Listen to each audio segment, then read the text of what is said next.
I think I'm going to start with Jennifer Gardner, who is a vice president at the Insurance Institute for Business and Home Safety, or IBHS.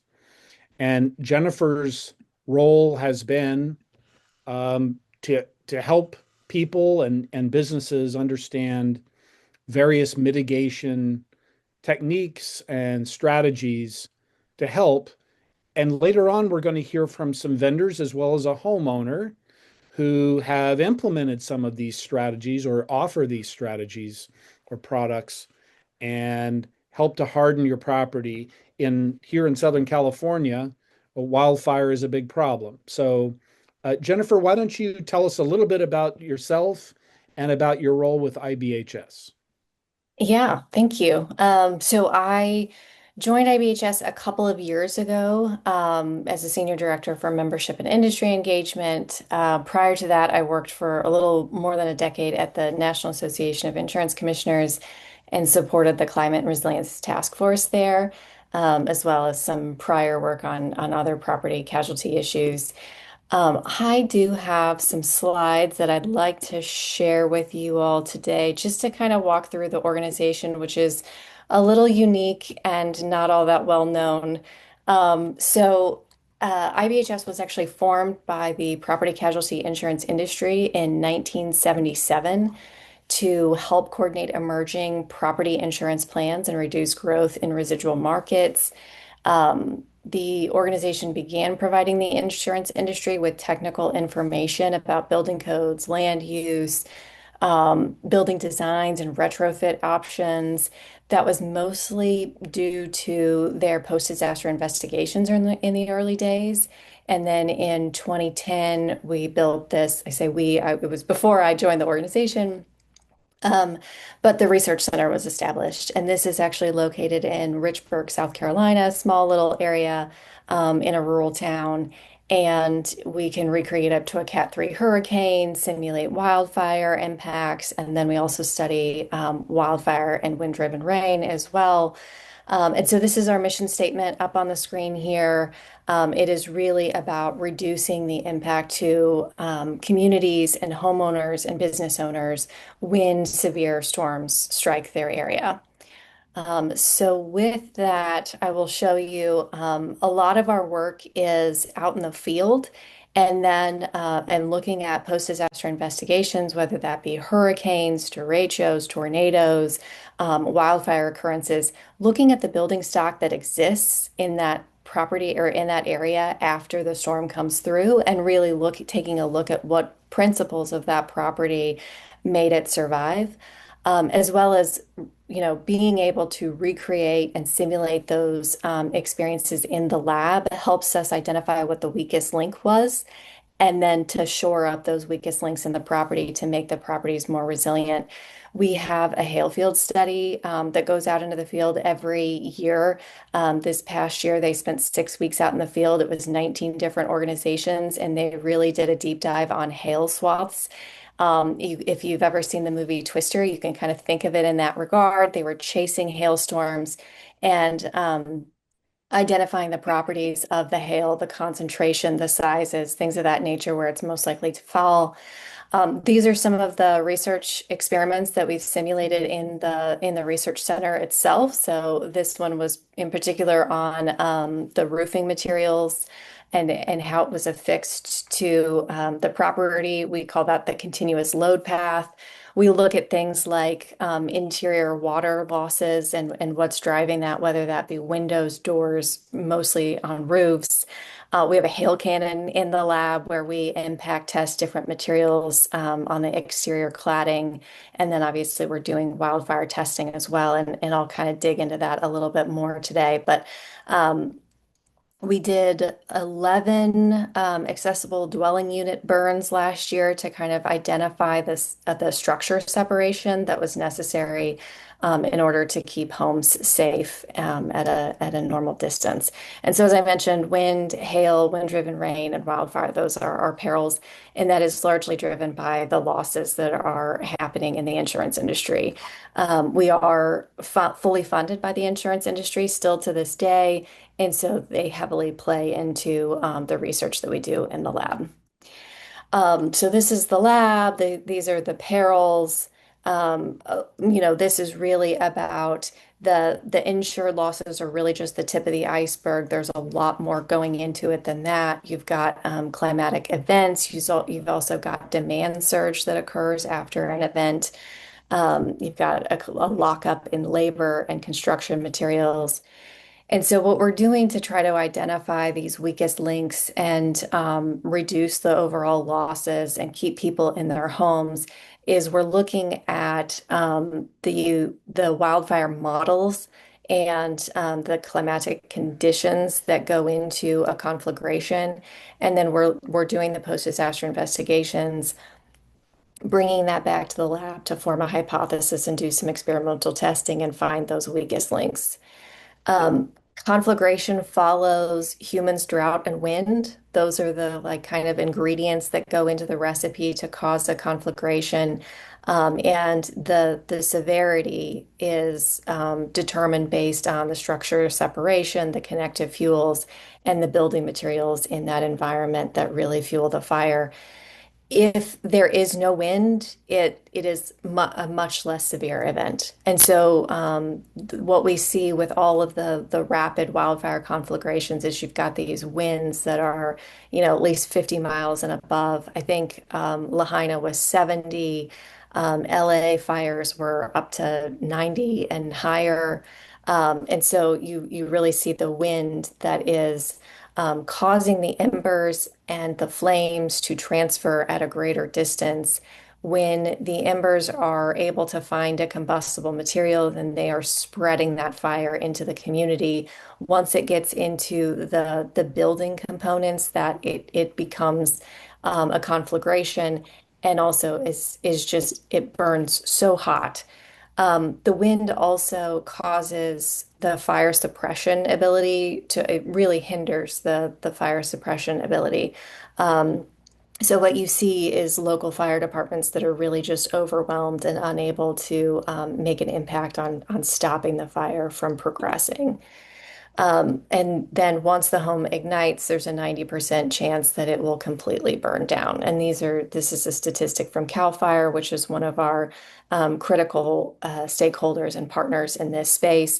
We've actually hired some former chiefs who have been with CAL FIRE before, and were on the ground in the LA County fires while the conflagrations were still occurring, and meeting with the CAL FIRE crews and going out and doing the post-disaster investigations. So if you can reduce the structure ignitions, you can reduce the likelihood of the conflagration. We've studied a lot of key materials and what goes into the making of the conflagration and the different materials that can burn in the lab. And this is just one observation where we're looking at ember accumulation. There's a lot of embers that get thrown at a property when you've got these wind conditions and a wildfire event. And so the embers will find whatever they can to ignite. This is actually a simulation that was done in the research facility. We've got ember generators, and then we're using the fans to kind of propel those at different materials and testing those data elements. That has all culminated in the Wildfire Prepared Home program. We have two levels, base and plus. Base is really available at a retrofit option, and then plus is more of a new build because you're going to get into things like the exterior siding and the windows and things of that nature. And so, there's different price points that go into that. We can talk about that a little bit. We do have some public facing materials that are out there and publicly available for anyone to grab. So feel free to use this QR code. We'll have a more robust version of the LA County wildfire post-disaster investigation next month. But really, right away, we had a couple of good pieces of early insights from that investigation that they had done with CAL FIRE. A lot of the investigation in LA County really reaffirmed things that they had already learned from prior experiments and post-disaster investigations in places like the Marshall Fire in Lahaina and in Hawaii. What we ended up doing with the LA County fire was pulling it out from the home level and looking at it at a community scale. So, really, you can do a lot of really great things to your own property, but if your neighbor hasn't mitigated their risk and they're within that 30 feet separation, there's not a lot you can do. And so, we really encourage communities to act together in this regard. Um, so the way we look at this with Wildfire Prepared Neighborhood, which was launched in July of this year, is really protecting the pink houses, the ones on the perimeter, from flame contact. Those would be the Wildfire Prepared Plus level, and then anything on the inside, you're really protecting from embers, from those, floating embers that are being driven by the wind. And so the homes on the interior of the neighborhood would be built to the wildfire prepared base level. We do have our first wildfire prepared neighborhood that was established in Escondido, California. KB Homes is a developer that builds in that area. They had seen a wildfire demonstration that we did in Anaheim during the Pacific Coast Builders Association conference. And they decided to kind of retrofit what they were planning at the Dixon Trail development. And excuse me. And they ended up developing a wildfire prepared neighborhood, and it didn't cost that much more. They were able to get some economies of scale, being that it was at the neighborhood level, and it was really just $3,000 more per home and they built them all to plus, just for that added protection. This allowed them to get insurance much more quickly than they might have otherwise. So we still have some challenges in this space. There's a lot of, the zone zero regulation has been a challenge, and then really getting neighbors to collectively act together in this space in a really meaningful way. So we're working with the local officials there, policy development, and codes experts in this space. So that's a bit about the organization and our work at our IBHS. So IBHS creates these sort of templates for plus or base, and you don't actually do the work. There are vendors or contractors that do that. Yeah, actually, in the wildfire space, a homeowner can do the work themselves, potentially, especially at the base level where a lot of it is on like the landscaping and vents, adding some mesh to the vents and things of that nature. But no, we are not doing the work ourselves. We do require that when the work is done, there are photos taken of the property, and then we have an evaluation team that is looking at ensuring that all the right steps have been taken. And then we offer a designation, which is a certificate to the homeowner. And there are several of our members who issue discounts for that designation. Got it. Very good. So going in alphabetical order, Karen and Matthew, um, do you want to tell us a little bit about your product? Yeah, absolutely. Let me get screen share going here for you. So my name's Corinne. This is Matthew. We're the owners of Timber Pro Coatings up in Portland, Oregon. Matthew's are also our chief scientist, and he's a retired wildland firefighter from Douglas County in Oregon here. So we were very lucky to have him as he developed our fire retardant, EmberGuard. So we're going to talk to you a little bit about that product and how we developed it and why, and the specifics of it. So, this is EmberGuard.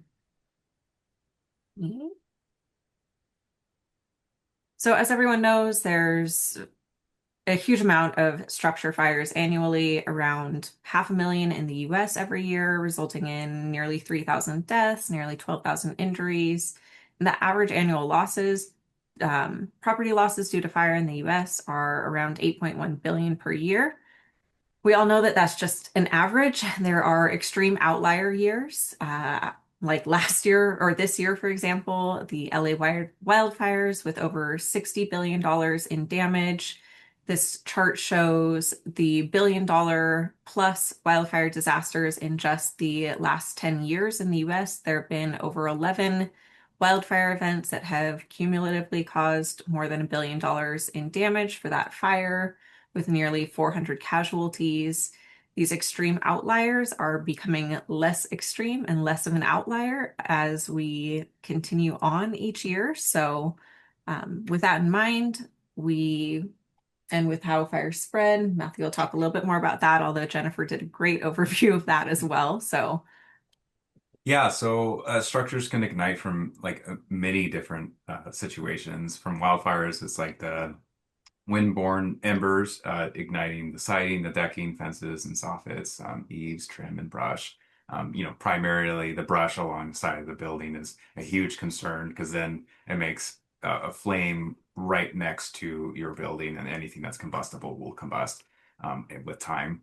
And in structure fires, the surface flame spread from ignition source enables room-to-room fire growth, and that's one of the big concerns that we thought of when we created EmberGuard. But we'll talk more about that later. Significantly accelerates the timeline to structural collapse from room to room to room. Um, in both scenarios, if you reduce the ignition and slow the spread, you'll have reduced losses.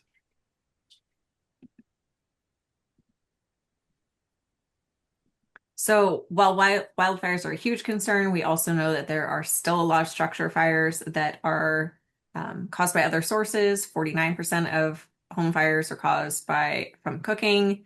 20% are caused by heating equipment. 12% intentional acts or smoking.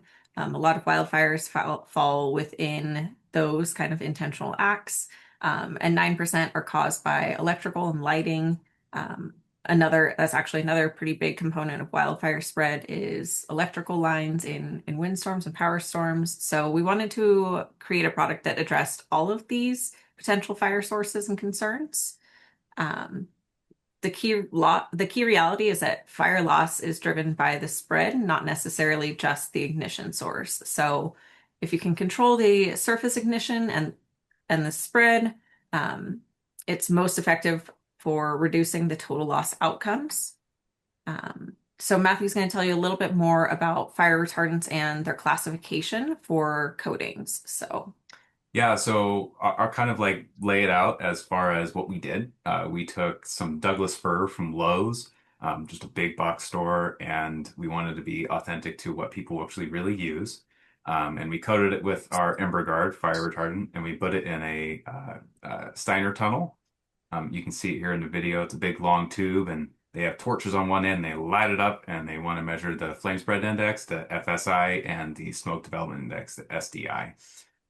Something we're going to emphasize here heavily is the smoke development index. So as a wildland firefighter, my first job is to make sure that life is protected. And then secondary is the structures. That's just our job. And so when we made the fire retardant, we want to make sure that the SDI was as low as possible. So you have a class A rating between 0 to 25 for the flame spread index and a SDI, the smoke development index, between 0 and 450. And Corinne has the reference point for what that would be. That's 100 and, what was it, 110? So typically red 20? oak burns at the smoke development index for red oak is 100. For Doug fir, it is 70, and they also base the flame spread index off of how fast red oak burns. So red oak, that's very flammable. It burns fast and hot. So that score is 100. If anything, the flame spread rating is 25 or less, means that it burns 25% as fast as red oak would. So Yeah, and anything honestly less than 100, you're getting better and better as terms of survivability inside of a building with the smoke development index. You want to get as close to 0 as possible.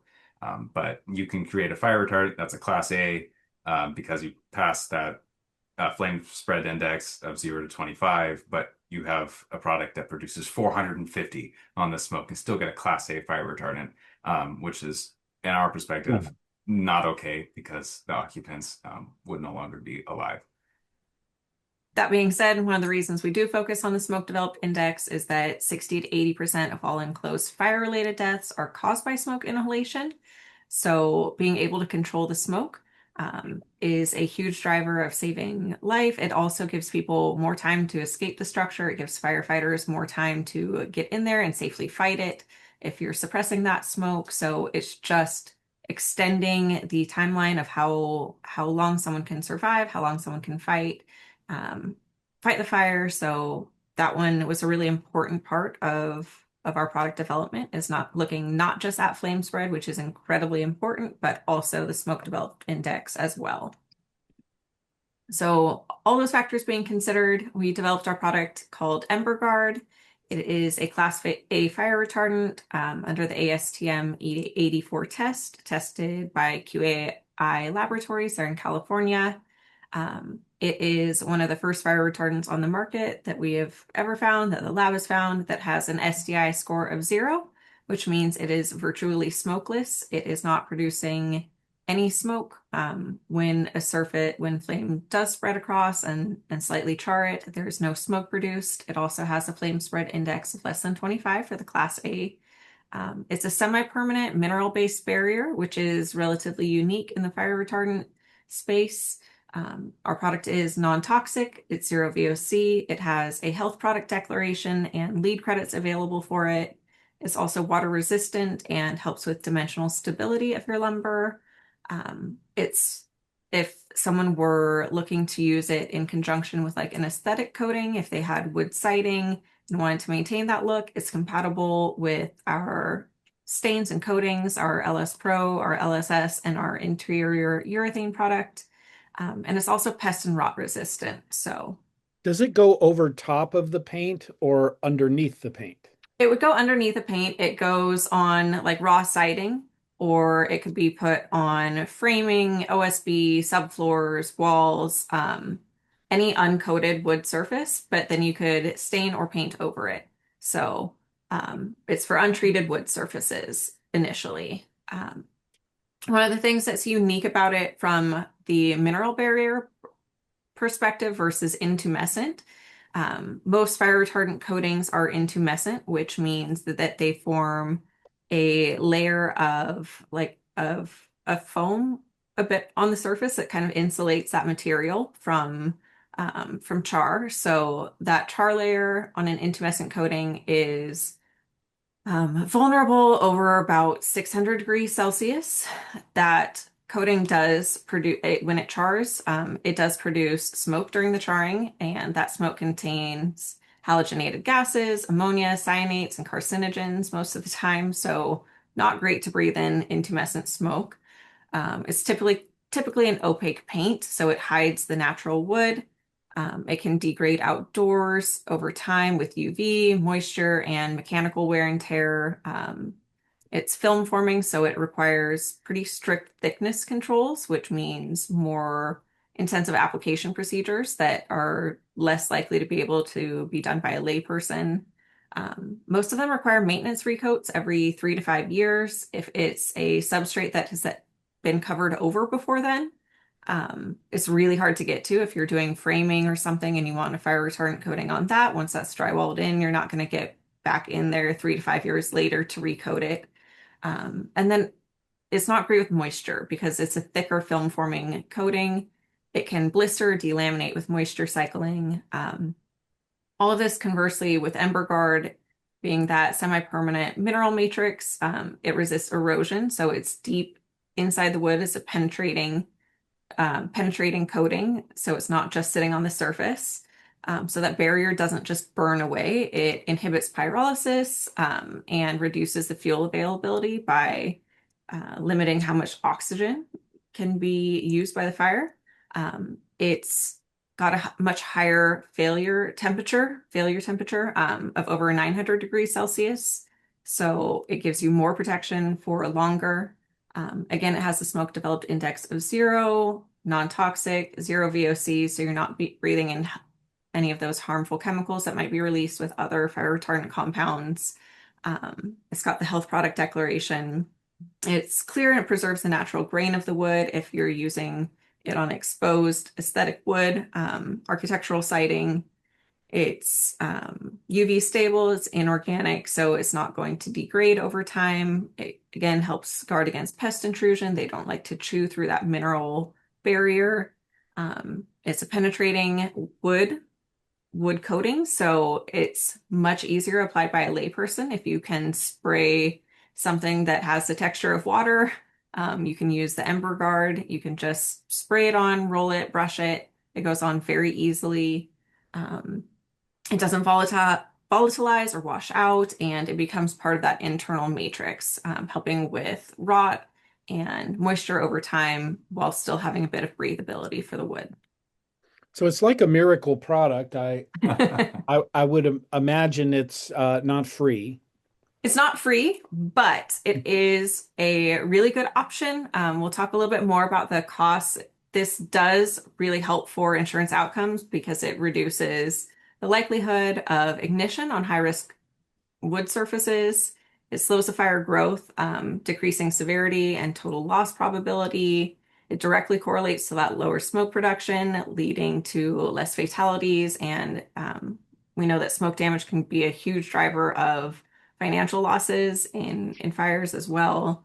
And it's a relatively low cost mitigation layer. So if someone were to want to treat the entirety of a new build, all their framing, subfloors, roof deck, all the plywood, OSB, everything for a 2,500 square foot home, depending on the amount of surfaces they wanted to treat, if they were also treating exterior wood siding, they could treat that anywhere from between five to $15,000 or so average for a 2,500 square foot house. Conversely, the cost to rebuild for a total loss significantly higher if you're doing $250 to $400 a square foot, which is probably pretty low in California. The cost to rebuild a home that size is going to be 600,000 to $1 million. So it's going to make sense financially, especially helping with both the rot, moisture, extending the life of the materials over time.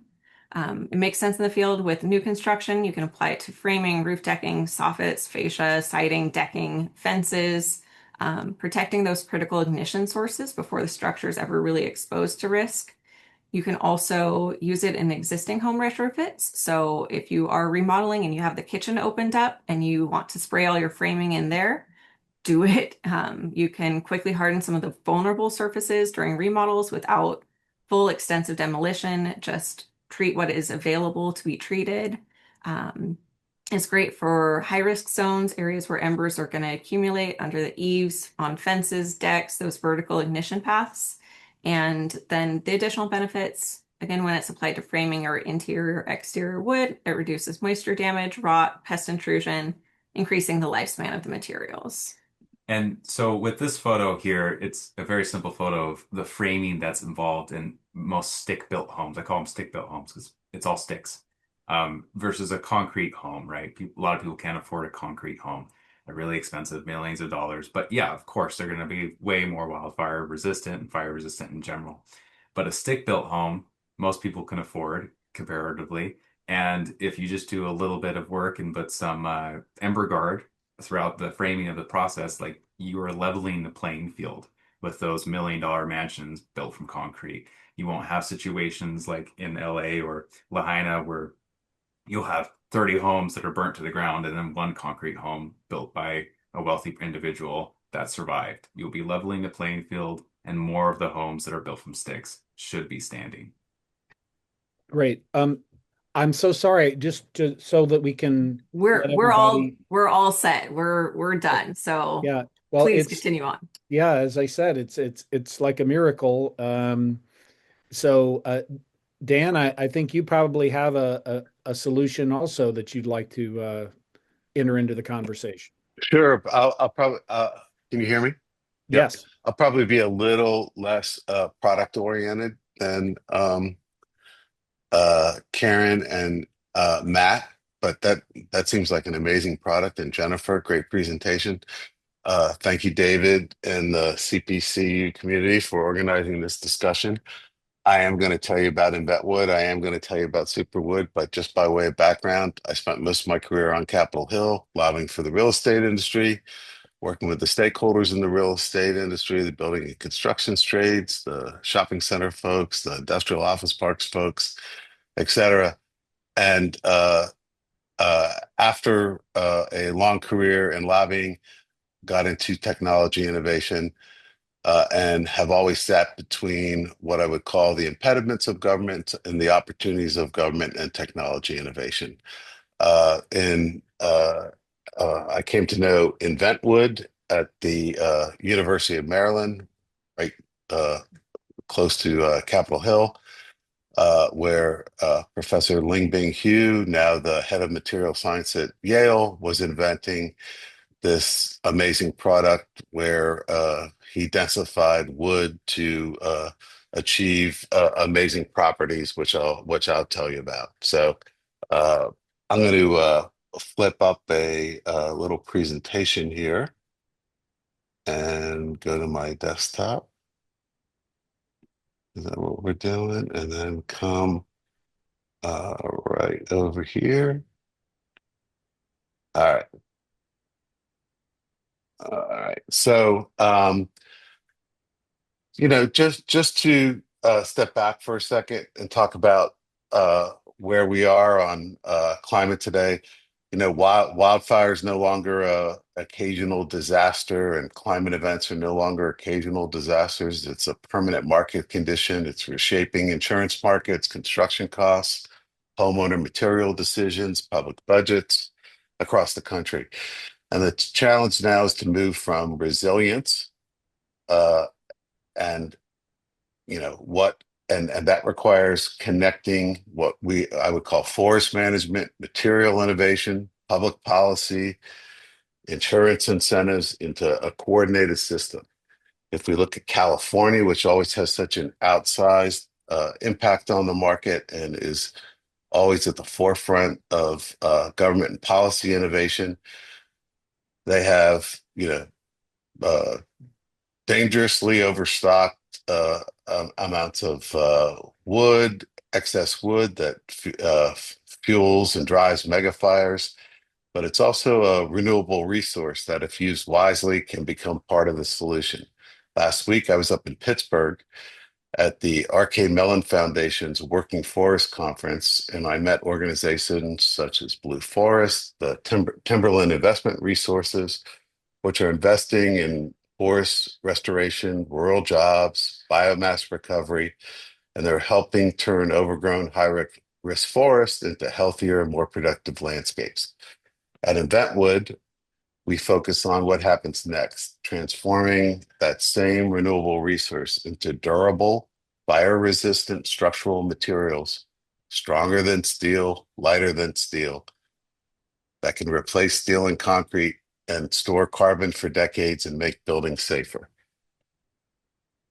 If you look at California, earlier this year, the California Board of Forestry and Fire Protection, this Joint Institute for Wood Products Innovation, released a very interesting report, which I'd encourage you all to read, called The Assessment of State Agency Procurement Protocols Related to Innovative Wood Products. The study highlighted the gap between ambitious climate policies in California and an innovative wood product value chain. The study highlighted how state procurement policies can accelerate the use of low carbon, high performance wood materials that improve wildfire resilience, reduce carbon emissions, and expand domestic manufacturing capacity. Inventwood also submitted comments just recently to California's CARB's SB 905 implementation process for carbon capture, removal, utilization, and storage.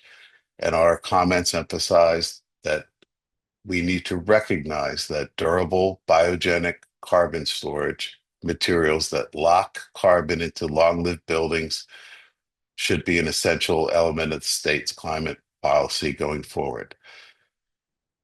These initiatives in aligning policy, procurement, and innovation are critical to have that kind of outcomes we need for resilience in the marketplace.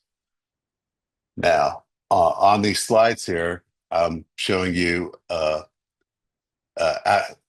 characteristics of Superwood. We are uh, a startup out of the University of Maryland that got a substantial funding from the DOE, has gotten support from DARPA, has commissioned a 89,000 square foot production facility in Frederick, Maryland, where we are commercializing Superwood. Superwood has very interesting characteristics, and I'm gonna try to. What we've done is we've taken regular dimensional lumber and we've changed and re-engineered the molecular structure of the wood to create a material that is extremely strong, extremely durable, and extremely fire resistant and resistant to all environmental stressors.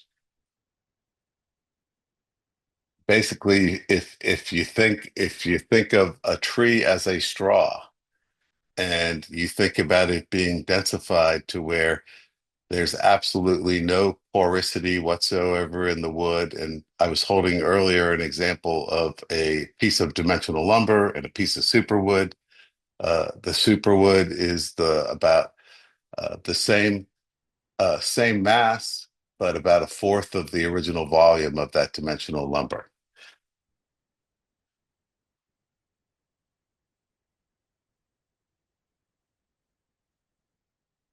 It is fire resistant, moisture resistant, dent resistant, termite resistant, fungus resistant, and thermally stable.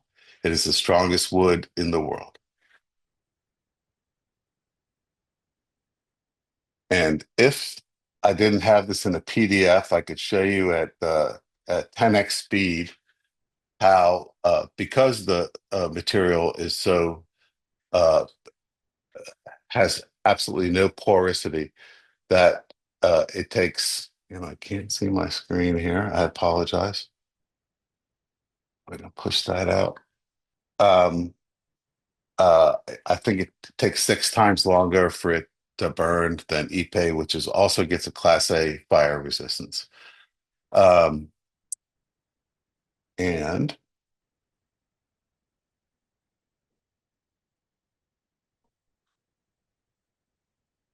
the the material is species agnostic. So right now we're making superwood from reclaimed poplar, which gives us a real negative net zero carbon. So this would have been wood that would have gone into the landfill.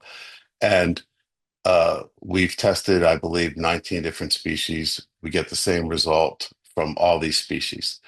So no matter what is the abundant species in a area where we could be producing superwood, we can produce superwood.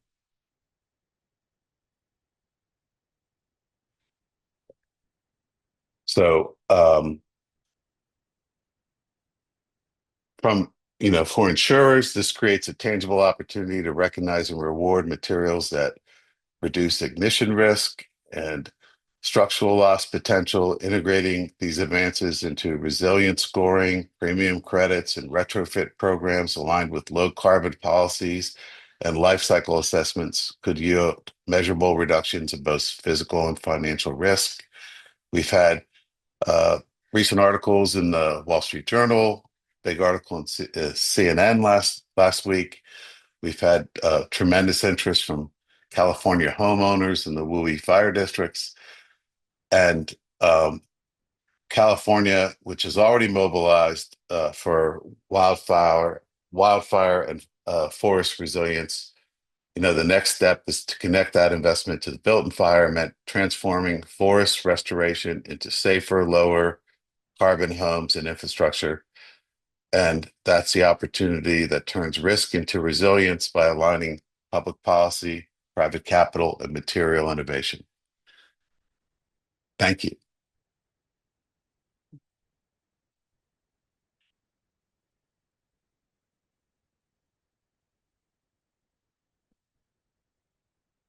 Hopefully I got you back on track.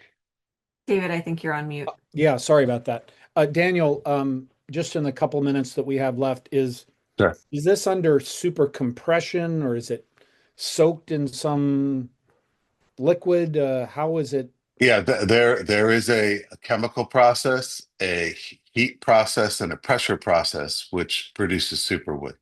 In the end, it's just 100% wood. There's no retained chemical in the material. There's no it's all 100% natural wood. So you're looking here at a piece of dimensional lumber and a piece of superwood. So when Jennifer made her presentation early on about, you know, securing the perimeter of a housing development, um, you know, Right. again, that's not And free. I'd imagine superwood is costly. Is that accurate? well, this is our first plant, and it's a first of its kind plant, and it also has a innovation lab that has a significant square footage component to the plant. The plant's about, I'd say, about 72,000 square feet. It's 89,000 square foot plant. So there's an innovation lab that is a component of it. Uh, we can double the production line and will double the production line at this plant, but the next plant will be a plant that's 30x the capacity of the production capacity of this plant. If you can uh, ballpark a number for if I'm to build my house with superwood, what does that do to the ticket price? Well, there are going to be applications where superwood is over engineered for. Uh, we're going to be doing exterior cladding. We're going to be doing interior flooring. We're going to be doing structural components, and those are the kind of three things we're going to focus on.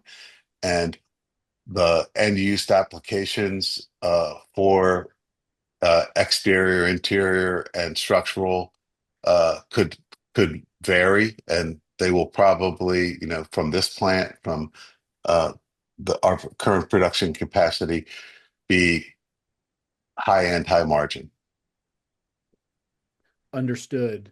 I apologize to the group, but we are going to rejoin the larger group. Victor will rejoin us. Victor, um, just in a few seconds, are you, you've seen these three presentations and you have undertaken your own personal, uh, rebuild or renovation.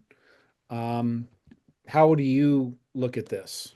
So I think it's an interesting question. So we recently started renovating a 100-year-old home, and it's as Jennifer was saying, like the different areas of wildfire risk. So this home is actually located it's literally on the border of the wildland urban interface. So across the street is the mountain. So the fire got as close as, we had a two-lane street that broke the fire, but it was across the street, so we had smoke damage, things like that.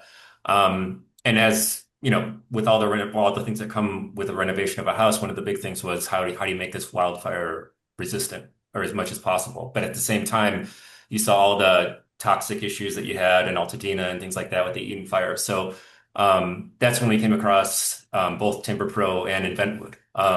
And so there's a lot of applications like, we're not going to tear down the home and rebuild it. So Timber Pro plays a key role for things like when we redo the roof, we'll coat all the sheathing on the roof with Timber Pro. So that way, when we coat that with Ember Guard, that'll kind of give us that barrier for any sort of embers that may flow in any sort of future wildfire. But at the same time, structural beams, things like that in the house, that's all 100-year-old lumber. So that's something where Inventwood, Superwood would play a key role because you can, once that is kind of on market, we can replace a lot of that dimensional lumber with something that's not a steel beam that still kind of contributes to being a carbon sink, keeps the character of the home, but at the same time provides the stability to allow it to, live on for another 100 years possibly. So I think there's a combination where both products fit pretty unique roles and kind of there's so many things in Southern California that because we don't have seasons, they last forever, so nobody's going to go and change all the lumber on their house. So like, what's the way that these people can adapt to kind of move that forward and mitigate this risk versus just throwing your arms up and saying there's nothing I can do about it. And at the same time, not going broke over it. So I think there's a world where they both exist and they both play a key role. And I think if we embrace new technologies like that and just kind of just raise awareness so people know about it. I think that's such a huge thing is once people know about it and it becomes mainstream, that's what really moves the needle. Got it. And the more technologies that are embraced, the more economies of scale and cost benefit will come to the market.